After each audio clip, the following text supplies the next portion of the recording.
When you bead loom, you always start with your string underneath all of your threads. Just like I mentioned in part 2, if you watch the full tutorial, you can start from left to right or right to left. I personally do left to right, but do what's ever comfortable for you. Whichever way you go, you are going to string your beads that way also. The first row is always the hardest, but as you can see, you're going to stick one bead in between each string. You'll then take your needle and put it back through your beads, making sure that you're on top of your threads. So you're going to do the exact same thing. Put your beads one in between each string, then take your needle.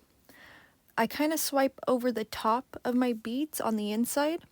As you can tell, your thread sandwiches in your beads, keeping them in place.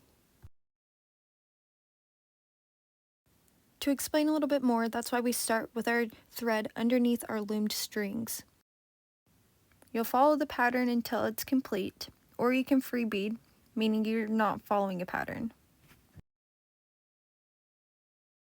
I will post a file link or have a picture of the pattern that I'm using today. As you progress, making more rows of beads, you can start to straighten out your bracelet if it gets a little bit crooked. Next, I will be showing you how to weave the ends of your bracelet. Since we started in the middle of this pattern, we didn't do it at the beginning, like you normally would with a pattern you don't start in the middle. This is not a necessary step, however I find it helps keep the bracelet together after you've cut it off your loom.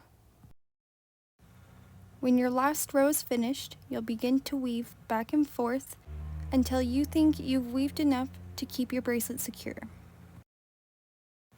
To finish off my weave, I just do a quick double knot to secure it. I also put glue over it, which I will show you next.